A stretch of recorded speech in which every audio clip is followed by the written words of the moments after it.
friends, Amy D. Cohen, Strongest Minds. So I am moved this week to talk about women in business, how to grow your business, how to enhance and how to get not only the people in your niche, which we're going to work on, but from that you will end up being able to help their family as well in a very sideways, beautiful way. This is all about increasing business, serving more people, helping your audience, and narrowing in. So today I want to talk about your niche. One of the things that's so important is we come out and we want to serve everybody, and you can't serve everybody. You need to make a decision on who are the people you really want to serve.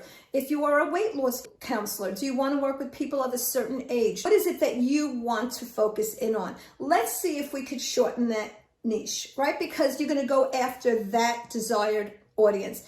Is it women of a certain age? Is it women that struggle with a certain challenge? Is it children? Is it men? Is it women? Where do they live? Or do you have a storefront? Do you want to serve your community? What is that area you want to serve? So this is something that you need to think about and make a decision. Who exactly is your audience? What is their age? All of these different things, figure out your niche, because once you figure that out, that is going to be your target audience. That is your avatar. I will see you tomorrow. Don't forget to subscribe, and I look forward to talking to you, my friends. Amy D. Cohen, Strongest Minds.